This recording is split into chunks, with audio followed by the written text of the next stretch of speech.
आदाब अर्ज़ है एडीएन उर्दू खबरनामे में आपका खैर मकदम। नाजरीन, मैं हूं मसरत पटेल। खबरों के सिलसिले को आगे बढ़ाने से पहले आइए एक नज़र डालते हैं आज की सुर्खियों पर। कल निस्फ शब से शुरू की गई बर्क़ी मुलाजिमीन की हड़ताल वापस। नायब वज़ीर आला देवेंद्र फडणवीस के तयक़्क़ुन के बाद वापस ली गई हड़ताल। रिहायशी डॉक्टर्स की जारी हड़ताल खत्म, मरीजों को मिली राहत।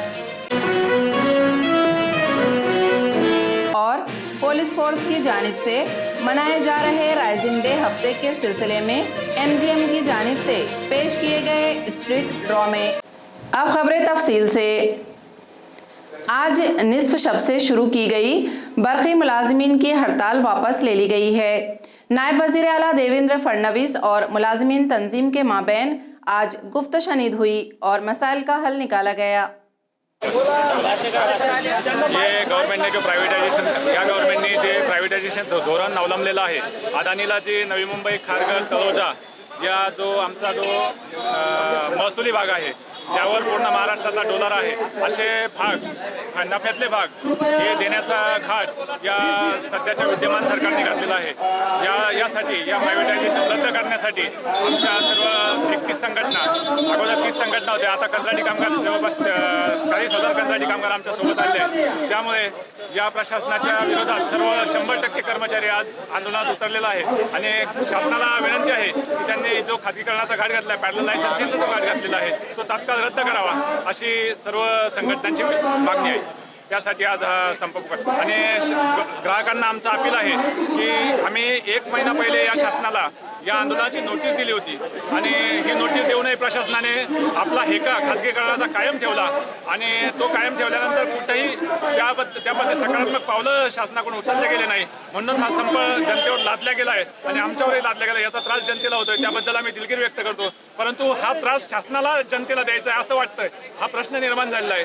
त्यामुळे शासनाने तात्काळ आज ऊर्जा मंत्र्यांनी जी एक वाजताची बैठक लावली आहे, त्या बैठकीमध्ये ऊर्जा मंत्र्यांनी आज सकारात्मक चर्चा करून प्रायव्हेटायझेशन धोरण महाराष्ट्रात आणू नये हे स्पष्ट लिखित आश्वासन द्यावं। जो महावितरण कंपनी है जो आज की शासन के अंडर में काम करती है, लेकिन ये जो नया सरकार आई है वो सरकार ने इसका खासगीकरण निजीकरण करने का धोरण अवलंबा है। इसके विरोध में हम कर चुके। अब इसका मुख्य कारण ये है कि अगर महावितरण अगर कोटे में है तो कोई भी छोटा शहर लेना चाहिए था, यानी ग्रामीण भाग लेना चाहिए था, लेकिन ये खासगीकरण में कौन सा शहर ले रहे हैं? बड़े बड़े शहर जहाँ की बड़े बड़े महसूल है। अगर बड़े बड़े शहर अगर इन्होंने खासगीकरण को दे दे तो छोटे शहर संभालेगा कौन? शासन तो संभालने वाला नहीं है। फिर इसके बाद में ऐसा करते करते छोटे गरीब जनता को इसका तकलीफ होने वाली है। तो मैं सभी जनता से गुजारिश करता हूँ कि हमारे इस आंदोलन में सब मिलकर शामिल हो, इस वजह से कि आने वाली पीढ़ी के अंदर ये खासगीकरण बंद होके गरीब से गरीब आदमी को अच्छी से अच्छी बिजली कम दाम में मिले, इस वास्ते आंदोलन चालू है। 1.5 महिन्यापूर्वी सर्व कर्मचारी अधिकारी अभियंते संघर्ष समितीने 31 संघटनांच्या संघर्ष समितीने सरकारला नोटीस दिली होती की हे थांबवा, कुठेतरी थांबलं पाहिजे। तुम्ही इथं चांगली वसुली असा असणारा भाग हा खाजगीला देत आहे, हे आम्हाला मान्य नाही। तुम्ही 2019 नंतर तयार केलेली ही पूर्णपणे खाजगीकरणाला देत आहे, हे आम्हाला मान्य नाही।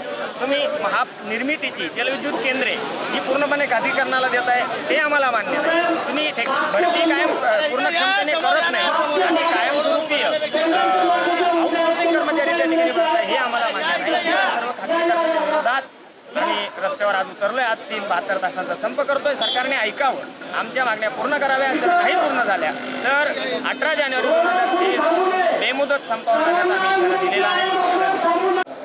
आज तिब्बी तालीमी वजीर गिरीश महाजन के साथ हुई मीटिंग में मार्ड तंजीम के मुख्तलिफ मसाइल और मुतालबात पर बातचीत हुई और रिहायशी डॉक्टर्स ने अपना एहतजाज वापस ले लिया। एडीएन से मुखातिबत में मजीद मालूमात दी गई। मागच्या 2 दिवसापासून आम्ही आमच्या प्रमुख 5 मागण्यांसाठी संप पुकारलेला होता, पण काल मंत्री महोदयांसोबत मीटिंगमध्ये मी पण उपस्थित होतो। त्या मीटिंगमध्ये प्रमुख 5 मागण्यांसाठी ठोस असा निर्णय शासनाने घेतला आणि ठोस निर्णय घेतल्यामुळे आम्ही हा संप त्वरित माघारी घेतला। त्याच्यामध्ये आमची पहिली मागणी होती की हॉस्टेलचं जे मोडकळीस व्यवस्था झालेली आहे, हॉस्टेलमध्ये पाण्याची व्यवस्था नाही आहे, हॉस्टेलमध्ये वीज पुरवठा व्यवस्थित होत नाही आहे, हॉस्टेलमध्ये लिकेजचा प्रॉब्लेम आहे. तर यासाठी शासनाने त्वरित आमच्यासाठी निधी मंजूर करून हॉस्टेल लिकेज दूर करण्यासाठी, हॉस्टेलचा पाणी पुरवठा सुरळीत होण्यासाठी निर्णय केलेला आहे. तसेच जर का रूम्स कमी पडत असतील तर शासनाने असा निर्णय दिलेला आहे की एखादी बिल्डिंग भाडेतत्त्वावर घेऊन सर्व मुलांना तात्काळ रूम अवेलेबल करून देण्याच्या सूचनाही सर्व अधिष्ठाता यांना केलेल्या आहेत. ही आमची पहिली मागणी होती. दुसरी मागणी होती सिनियर रेसिडेंटच्या पोस्ट ज्या 1432 पोस्टचा प्रस्ताव शासन दरबारी रखडत पडलेला होता, तर त्यावर काल मुख्य सचिवांची सही झालेली आहे आणि येत्या मंत्रिमंडळात 2 ते 3 दिवसात जी मंत्रिमंडळाची बैठक होईल त्या मंत्रिमंडळात तो प्रस्ताव मंजूर होऊन लवकरच त्याच्यावर GR पण काढला जाईल व ते पदे तात्काळ भरले जातील. तिसरा आमचा मुद्दा होता की आमचा महागाई भत्ता जो 2018 पासून आहे तो महागाई भत्ता तात्काळ शासनाने सर्वांना द्यावा. तर या संदर्भातही मंत्री महोदयांनी आदेश दिलेला आहे व आम्हाला या 2 ते 3 महिन्यामध्येच हा भत्ता महागाई भत्ता आम्हाला मिळणार आहे. आमची चौथी महत्त्वाची मागणी होती की असोसिएट प्रोफेसर आणि असिस्टंट प्रोफेसरच्या ज्या जागा रिक्त आहेत त्या जागा तात्काळ भराव्या. तर शासनाने 300 जागा MPSC थ्रू भरलेल्या आहेत व इतर ज्या जागा रिक्त आहेत त्या तात्काळ कॉन्ट्रॅक्ट बेसिसवर भरून जिथेही जे पदे रिक्त आहेत ते पदे येत्या 2 महिन्यामध्ये भरण्याचा आदेश शासनाने दिलेला आहे व इथून पुढे विभागीय मंडळ यासाठी एक स्थापन करण्यात येईल. जिथे पण रिक्त जागा असेल ते 2 महिन्यामध्ये ते भरून काढण्यात येईल. आणि जो प्रस्ताव होता SR पोस्टच्या संदर्भात पेमेंटमध्ये तफावत होते BMC मेडिकल कॉलेजमध्ये आणि शासनाच्या मेडिकल कॉलेजमध्ये, तर यावर मंत्री महोदयांनी आदेश दिलेला आहे की या पेमेंटचा जो डिफरन्स आहे तो तात्काळ दूर करून सर्वांना समान वेतन लागू करावे. पण याबाबत किती वेतन आहे काय आहे हे अजून कळलेलं नाही आहे. ते निश्चित झाल्यावर ते आम्हाला कळवणार आहे. आज संपामध्ये आम्ही जे OPD सर्व्हिसेस बंद केलेल्या होत्या, अत्यावश्यक सेवा आमच्या चालू होत्या, आजपासून आम्ही सर्वजण OPD सर्व्हिसेस सुरू केलेल्या आहेत. पेशेंटला आजपासून काही गैरसोय होणार नाही. महाराष्ट्र पुलिस राइजिंग डे हफ्ते के ज़िम्मन में समाजी मसाइल पर स्ट्रीट शो किया गया. MGM कॉलेज की जानिब से 3 मकामात पर स्ट्रीट ड्रामे पेश किए गए. जसं की आपल्याला माहितीच आहे आपल्या शहरामध्ये ग्रामीण पथक हे खूप कर्तव्यदक्ष आणि कार्यरत आहे. तर त्यांची मदत नागरिकांनी घ्यायची आहे. नागरिकांना आमच्या सर्व टीम, पोलीस आयुक्तालय, MGM इन्स्टिट्यूट ऑफ फिजिओथेरपी आणि जे कोणी पण या कार्यक्रमाच्या संलग्न आहेत त्यांच्याकडून एक आवाहन केलं जाते की नागरिकांनो अशा काही गोष्टी होत असतील तर दामनी पथकाची तुम्ही सहकार्य देऊ शकता, पोलीस खात्याचं सहकार्य करू शकता आणि एक डॉक्टर म्हणून आम्ही सर्वजण आमचं पण सहकार्य देऊ शकता. आम्ही एक अवेअरनेस म्हणून आम्ही इथं सगळेजण आलेलो आहे. जे काही आज पथनाट्य करणार आहे त्याच्यातून एक उत्तम संदेश घ्यायचा आहे आणि सगळ्यांना आव्हान आहे की याबद्दल जागरूकता जितक्या जणांपर्यंत पोहोचता येईल ती पोहोचता येईल याच्यासाठी आम्ही तत्पर आहोत. पोलीस खातं पण तत्पर आहे. तर नागरिकांना एवढंच आव्हान आहे की यांनी याच्यामध्ये सक्षम जे ॲक्टिव्हली पार्टिसिपेट करून आमचा एक उत्साह वाढवायचा आहे आणि स्वतःबद्दल पण एक जागरूकता निर्माण करून घ्यायची.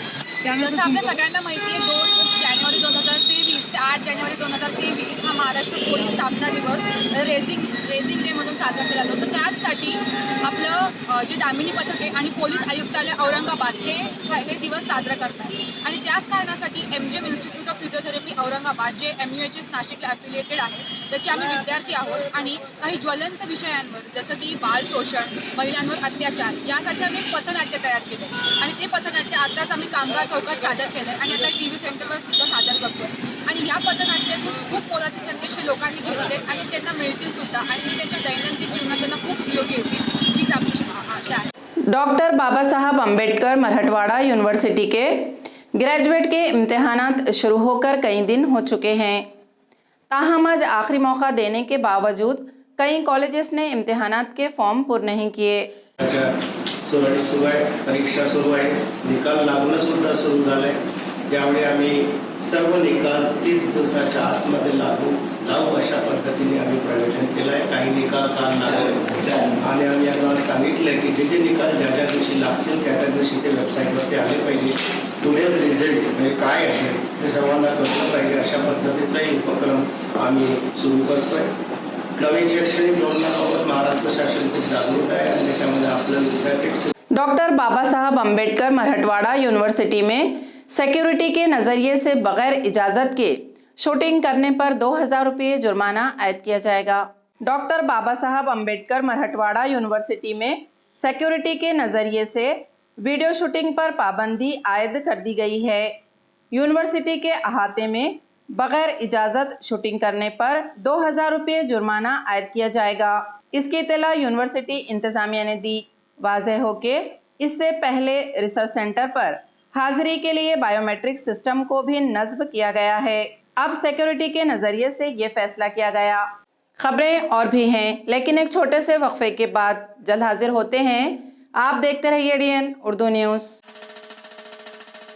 उद्योग विभाग मसिया संयुक्त आयोजित राज्यातील सर्वात मोठे औद्योगिक प्रदर्शन ॲडव्हान्टेज महाराष्ट्र एक्स्पो गुरुवारी पंतप्रधान नरेंद्र मोदी करणार ऑनलाईन उद्घाटन।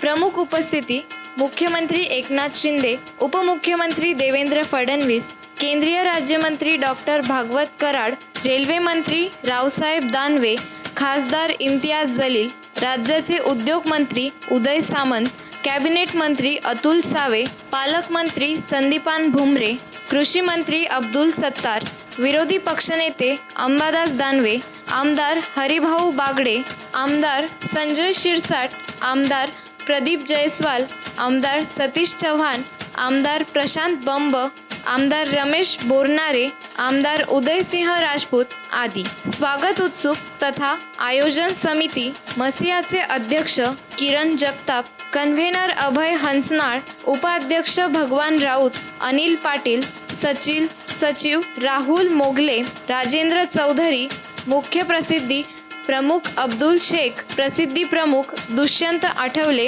जॉईंट PRO रवी आहेर आदी। 30 एकरांवरील प्रदर्शनात 4 दिवसात 350 स्टॉल्स आणि 22 चर्चासत्रांच्या माध्यमातून मराठवाड्यातील उद्योगांची क्षमता जगासमोर दाखवली जाईल। ॲडव्हान्टेज महाराष्ट्र एक्स्पोचा लाभ घ्यावा।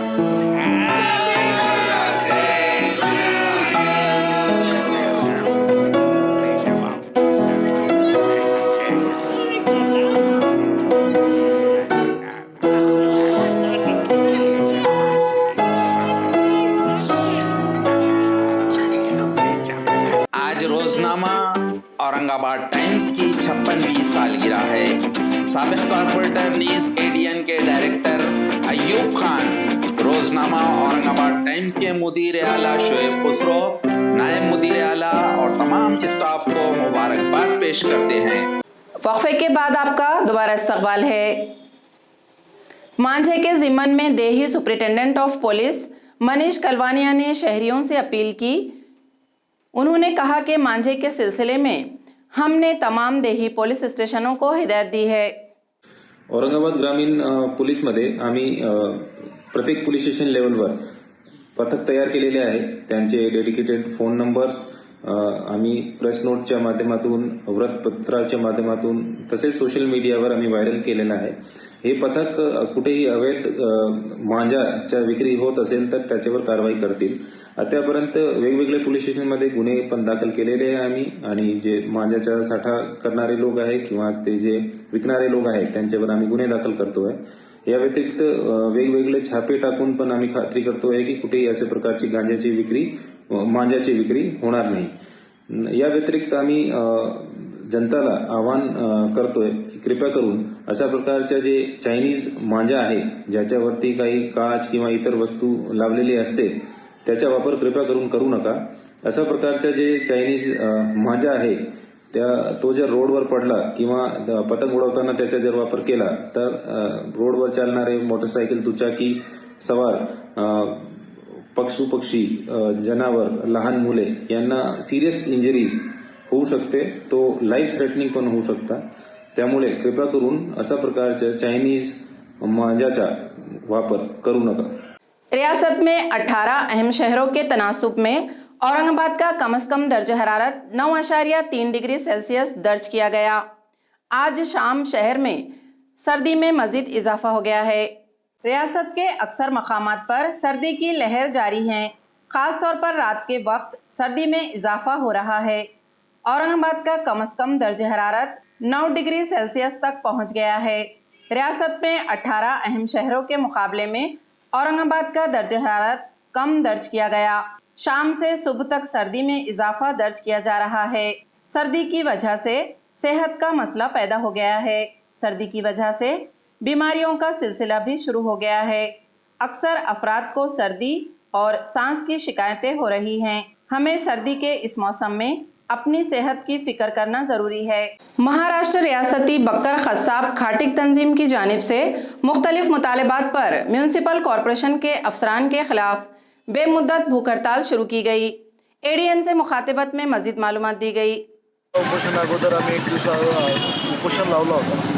त्याच्यामध्ये आमच्या मुख्य 5 मागण्या होत्या। त्याच्यामध्ये सर्वात मुख्य मागणी ही आहे की जो शहाबाजार कत्तलखाना आहे तिथं जो बकरा कापण्याचा जो शुल्क वसूल महापालिका करते ते 50 रुपये आहे, ते 50 रुपयाऐवजी ती 15 रुपये शुल्क व्हावी, हा आमची मुख्य मागणी होती त्याच्यामध्ये। त्याच्यानंतर आमची मागणी आहे की शहरामध्ये इतर ठिकाणी 2 ते 3 कत्तलखाने उभारण्यात यावे। त्यानंतर तिसरी मागणी आहे की शहरात मंजूर झालेले मटन मार्केट्स, चिकन मार्केट्स हे लवकरात लवकर याचे काम सुरू करण्यात यावे। त्याच्यानंतर आमची मागणी आहे की महानगरपालिकेच्या आवरणामध्ये खाटिक समाजाची जी अडीअडचणी येते, जे प्रश्न निर्माण होतात ते सोडवण्यासाठी महानगरपालिकेच्या कत्तलखान्यामध्ये आमचा एक प्रतिनिधी बसवण्यासाठी जागा उपलब्ध करून द्यावी। आणि आमची 5वी मागणी आहे की आम्हाला कायमस्वरूपी मुख्य पशुसंवर्धन अधिकारी नेमणूक करून द्यावा, कारण की महानगरपालिकेमध्ये नगरसेवक बॉडी नसल्या कारणाने महानगरपालिकेचा जो अधिकाऱ्यांचा जो हे आहे त्यांच्यावर वाचली फुटलेली आहे, कारण की अधिकारी मनमानी पद्धतीनं महापालिकेत काम करत आहे। काही कर्मचारी त्यांना दिशाभूल करून काम करून घेत आहे। तर अधिकाऱ्यांनी समजावं की जे आपले कर्मचारी आहे ते आपल्याकडून दिशाभूल करून काम तर करून घेत नाही आहे। मुख्य ते तथ्य काय आहे, लोक का आज महानगरपालिकेसमोर 4-4 उपोषण का लागलेले आहे, लोकांना काय त्यांची अडीअडचणी आहे हे अधिकाऱ्यांनी समजून घ्यायला पाहिजे। त्यांचे जे खालचे जे कर्मचारी आहे ते कर्मचारी त्यांना दिशाभूल करून त्यांच्याकडून जे आहे की चुकीचं पत्रव्यवहार करून घेत आहे। माझी मुख्य जे आमचे प्रशासक साहेब आहे यांच्याकडून इतकीच मागणी आहे की तुम्ही स्वतः सगळं महापालिकेचं कामकाज समजावं आणि समजून तुम्ही जे आहे की लोकांचे जे प्रश्न जे लोक मांडताय त्याच्यामध्ये तुम्ही निर्णय घेण्याचं काम करावं, हीच प्रशासक साहेबांना नम्रतेची विनंती आहे। रुकने असेंबली संजय सिरसाट के फर्जंद सिद्धांत सिरसाट ने एक कैटरिंग कारोबार करने वाले शख्स को हाथ पैर तोड़ने की धमकी देने के सिलसिले में कैटरिंग कारोबारी शख्स ने अपनी शिकायत वापस लेने के बाद ये मामला सर्द हो गया है। रुकने असेंबली संजय सिरसाट के फर्जंद सिद्धांत सिरसाट ने कुछ यौम कबल कैटरिंग के कारोबार करने वाले शख्स को धमकी दी थी कि अगर रकम वसूली करने दोबारा आया तो हाथ पैर तोड़ दूंगा। सिद्धांत सिरसाट के सालगिरह की तकरीब का बिल बाकी था, ताहम उस शख्स ने अपनी शिकायत वापस लेने के बाद ये गरमाया हुआ मामला सर्द हो गया है। मी त्रिशरण सत्यवान गायकवाड, आनंद केटरचे संचालक, माझा आमदार संजय सिरसाट साहेब यांच्यासोबत 2017चा व्यवहार संपलेला आहे। आता मी माझी तक्रार वापस घेतलेली आहे। माझ्याकडून व्हायरल झालेल्या नगरसेवक सिद्धांतभाऊ सिरसाट यांच्या ऑडिओ क्लिपची माझ्याकडून व्हायरल झाली आहे व विरोधकाकडून जी व्हायरल झालेली आहे, त्यामुळे त्यांची जर बदनामी झाली असेल तर मी माझा असा कुठलाही प्रकारचा हेतू नव्हता आणि जर माझ्याकडून जर त्यांची बदनामी झाली असेल तर मी दिलगिरी व्यक्त करतो। धन्यवाद। महाराष्ट्र ओलंपिक तंजीम की जानिब से 5 से 8 जनवरी के दरमियान पुणे बालेवाड़ी में मिनी ओलंपिक मुकाबले के तहत हॉकी मुकाबलों का एहतमाम किया गया है। इस मुकाबले के लिए औरंगाबाद जिला हॉकी टीम का ऐलान तंजीम के सेक्रेटरी पंकज भारसाकड़े ने किया। हॉकी महाराष्ट्र के ताउन से मुनक्किद मुकाबले में तमाम रियासत के बेहतरीन 8 मर्दों और ख़वातीन की टीमें हिस्सा ले रही हैं। इसमें औरंगाबाद की टीम का ऐलान किया गया है। लड़कियों की टीम की क़यादत आंचल क्षीरसागर करेंगी और लड़कों की टीम की क़यादत इमरान शेख करेंगे। इसी तरह दोनों टीमों के खिलाड़ियों का ऐलान किया गया है। इन तमाम खिलाड़ियों को हॉकी तंजीम के सदर श्रीकांत जोशी, नायब सदर अशोक साइना, दिनेश गंगवाल, असिस्टेंट सेक्रेटरी श्याम सुंदर भालेराव, आजम शेख ने नेक ख्वाहिशात का इजहार किया। खबरें खत्म करने से पहले आइए एक बार फिर नजर डालते हैं आज की सुर्खियों पर। कल निस्फ शब से शुरू की गई बर्क़ी मुलाजिमीन की हड़ताल वापस। नायब वज़ीर आला देवेंद्र फडणवीस के तयक़्क़ुन के बाद वापस ली गई हड़ताल। रिहायशी डॉक्टर्स की जारी हड़ताल खत्म, मरीजों को मिली राहत। और पुलिस फोर्स की जानिब से मनाए जा रहे राइजिंग डे हफ्ते के सिलसिले में MGM की जानिब से पेश किए गए स्ट्रीट ड्रामे। इसी के साथ ADN उर्दू खबरनामा अब यहीं ख़त्म होता है। कल फिर होगी मुलाकात कुछ और ख़बरों के साथ। तब तक अपना ख्याल रखिए और देखते रहिए ADN उर्दू न्यूज़, आवाज़ हर दिल की।